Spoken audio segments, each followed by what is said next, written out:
तो central aviation minister Jyotiraditya Scindia को आप सुन रहे थे। बैलेंस जवाब उन्होंने दिया है। मुख्यमंत्री शिवराज सिंह चौहान की जनहितैषी योजनाओं का भी वो जिक्र कर रहे हैं और प्रधानमंत्री नरेंद्र मोदी की लीडरशिप का भी वो जिक्र कर रहे हैं और ये भी कह रहे हैं कि वो एक नेता, जिनका मैं नाम नहीं लेना चाहूंगा, जिन्होंने मेरे कद की बात की, यानी उनका इशारा कमलनाथ की तरफ है, उनका भी वो जिक्र कर रहे हैं, कटाक्ष कर रहे हैं।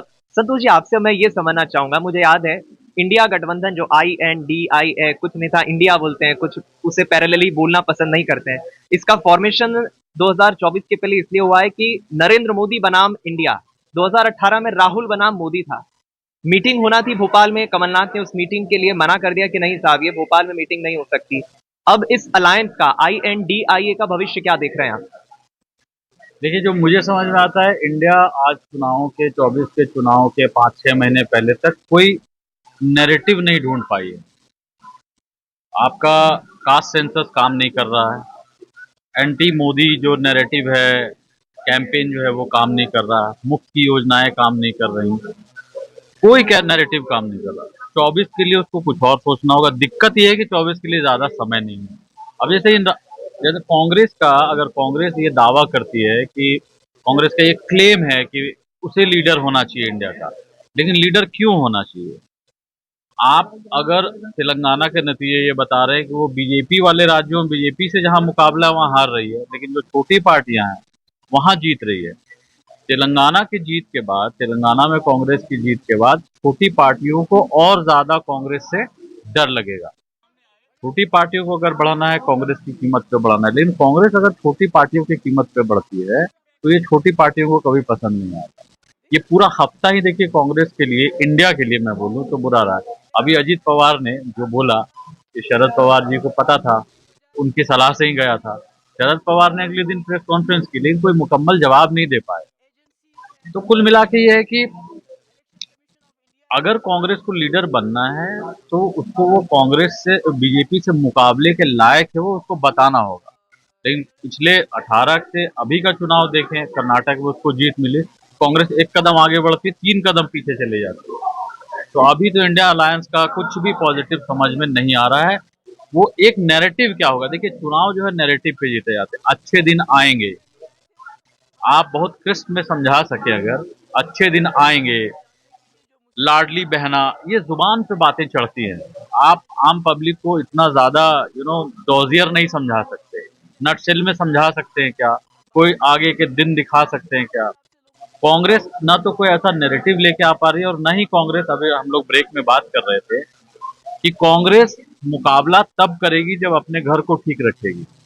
आप 5 साल तक अगर राजस्थान में झगड़ा होता रहे, पायलट जो है गहलोत से बगावत करते रहे, गहलोत जो है वो आला कमान से बगावत करते रहे, और फिर ये सोचे कि चुनाव में उसका असर नहीं पड़ेगा, ये जो है ये कुछ फहमी ही है। आप तीनों राज्यों जहां बड़ी हार मिली है, दिग्विजय उतना MP में इस बार एक्टिव नहीं दिखे। उधर सिंहदेव हैं, उनके बीच लगातार बघेल से उनकी खटपट की बात चलती रही। तो ऐसे चुनाव नहीं जीते जाते। और जातिगत जनगणना एक बड़ा मसला रहा, जिसका जिक्र मध्य प्रदेश में राहुल गांधी ने भी किया। बिहार में जातिगत जनगणना होती है, उसके आंकड़े आते हैं, INDI उसको एक बड़ा मुद्दा भी बनाती है। राहुल गांधी मध्य प्रदेश आके कहते हैं कि हम सत्ता में आएंगे तो हम भी जातिगत जनगणना कराएंगे, लेकिन वो जादू भी कुछ कमाल नहीं कर पा रहा है। देखिए, पॉलिटिक्स में क्रेडिबिलिटी बहुत बड़ा सवाल है। छत्तीसगढ़ में 5 साल आपकी सरकार थी, राजस्थान में 5 साल, आपने जातिगत जनगणना कराई नहीं कराई, वहां भी आप वादा कर रहे हो, नंबर 1। नंबर 2, आपने स्लोगन दिया जितनी आबादी उतना हक। क्या आपने OBC समाज को किसी भी राज्य में 50% टिकट दिया? नहीं दिया।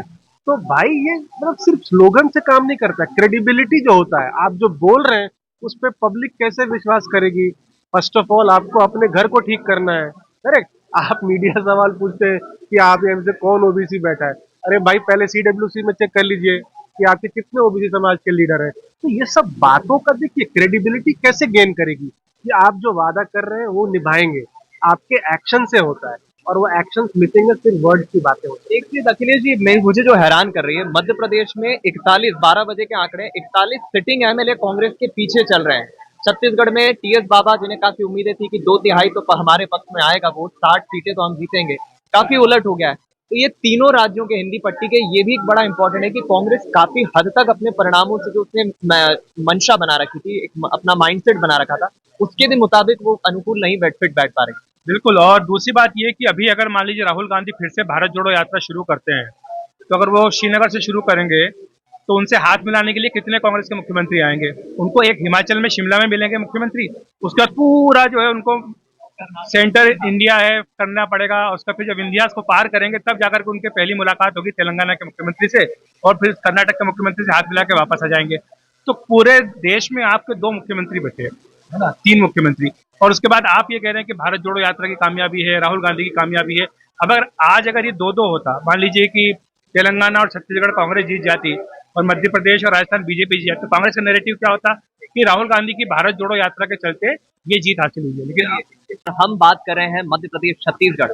मध्य प्रदेश इसलिए भी बीजेपी के लिए खास हो जाता है क्योंकि बीजेपी की ये प्रयोगशाला कहा जाता है, और खासतौर पर जो अब तक रुझान आए हैं बीजेपी के लिए बल्ले बल्ले साबित हो रही है, चाहे मध्य प्रदेश हो, छत्तीसगढ़ हो, राजस्थान हो।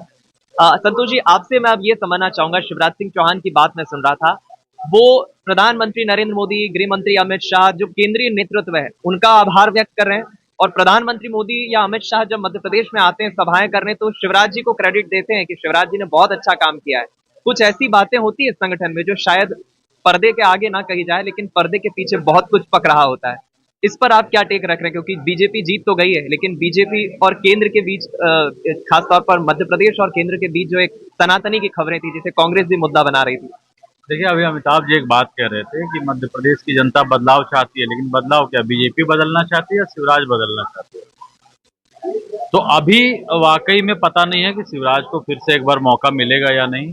बीजेपी ने तमाम केंद्रीय नेताओं को वहां पे उतारा था, खोल के रख दिया था मैदान। ये सारे विकल्प हैं, किसी के मन में अगर शिवराज को लेकर आशंका थी भी, अगर नाराजगी थी भी, तो उसको दूर कर दिया।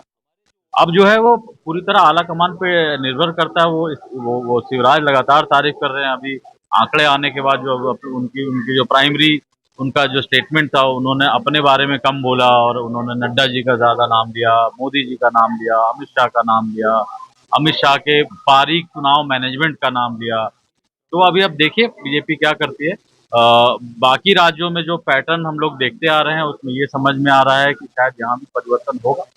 ये सस्पेंस बरकरार है, इस पर मैं भी काफी उत्सुक हूँ। क्या 5वीं बार शपथ ले रहे हैं शिवराज जी? ये सवाल का जवाब मिलना मुश्किल है, अभी इसका इंतजार करना होगा। लेकिन जिस तरह का बहुमत मिला है, 160 से भी ऊपर सीटें, उसके बाद शिवराज को दरकिनार करना आसान नहीं होगा। देखिए, कर सकते हैं, ये पूरा प्रेरोगेटिव सेंट्रल लीडरशिप का है, लेकिन किस कारण क्या देंगे?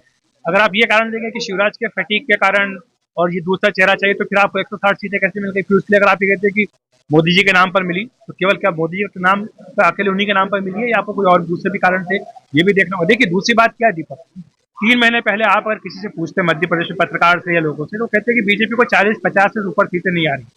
तो पिछले 3 महीने में ऐसा क्या परिवर्तन हो गया कि बीजेपी जो 50-60 पे थी एकदम 160 पर पहुंच गई? तो 100 सीटें कहाँ से बढ़ी? पीएम मोदी की कैंपेन, अमित शाह की जो चुनावी रणनीति, और जिनको चाणक्य कहा जाता है वैसे ही नहीं कहा जाता है। मध्य प्रदेश और छत्तीसगढ़ दोनों की कमान अमित शाह ने अपने हाथों में ली, और हमने खुद रिपोर्ट किया कि किस तरह से रात रात भर बैठ करके उन्होंने बैठ के किए। छत्तीसगढ़ को तो गोन केस माना जा रहा था, लेकिन वो जीत लिया बीजेपी ने।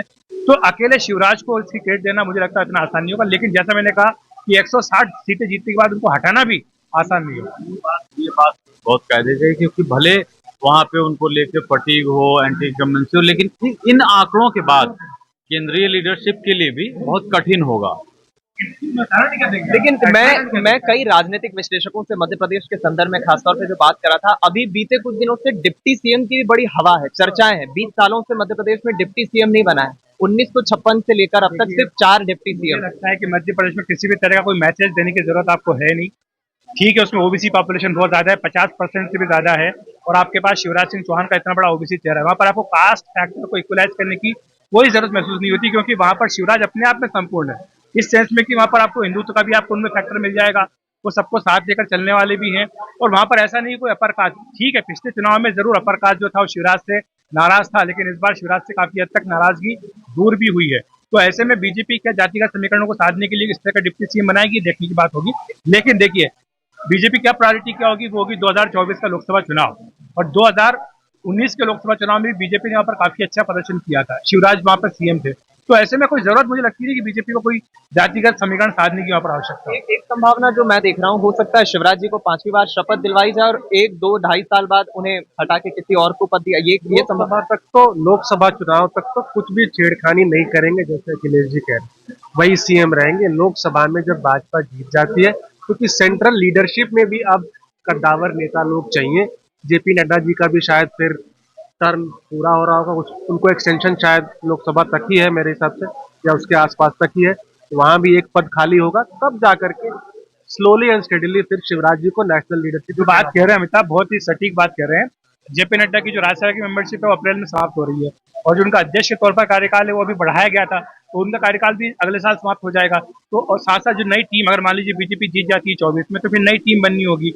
ये देखिए कि कई क्षेत्रीय नेताओं को बीजेपी यहाँ केंद्र में लाना चाहती थी। देवेंद्र फडणवीस है, उनको भी यहाँ पर लाना चाहते थे, हालांकि उन्होंने बिल्कुल मना कर दिया, तो उनको नहीं लाया गया। लेकिन शिवराज का नाम बीच बीच में कई बार चला है कि उनको यहाँ केंद्र में लाकर कृषि मंत्री बना दिया जाए, रक्षा मंत्री बना दिया जाए, ये सारी बातें हुई है। लेकिन मुझे लगता है फिलहाल बीजेपी 6-8 महीने इंतजार करेगी, और इंतजार करने में उसको कोई नुकसान भी नहीं। यार एक बात मैं जोड़ना चाहूंगा, जो केंद्रीय नेता वहां भेजे गए हैं, जो लास्ट आपने डेटा आंकड़ा बताया, उसमें से कई पीछे चल रहे हैं, हार ही गए एक तरह से। नरेंद्र सिंह तोमरिया भी दोनों।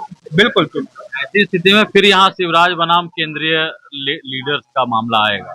आपने जिनको भेजा उनका हाल देखिए और हमारा हाल। लेकिन अब में ये फैक्टर, ये बात बिल्कुल सही कही संतोष जी ने, क्योंकि जब ये आया था, ये खबर आई थी, हमने चलाई थी कि कई केंद्रीय मंत्रियों को मध्य प्रदेश का चुनाव लड़वाया जा रहा है, तो मेरी शिवराज से कुछ करीबी लोगों से बात हुई थी, तो उसमें उन्होंने ये कहा था कि ठीक है, अच्छा, हम स्वागत करते हैं, पता लग जाएगा कि जो लोग मध्य प्रदेश के नाम पर केंद्र में राजनीति करते हैं कितने पानी में है, ये उन्हें पता लग जाएगा। तो आज देखिए पानी में कितने पता नहीं। एक चीज जोड़ना, हम लोगों ने जो ओपिनियन पोल कराया था और पूछा था सीएम का चेहरा कौन, तो उसमें नरेंद्र सिंह तोमर को 2% लोगों ने वोट किया था, शिवराज सिंह चौहान को 38%।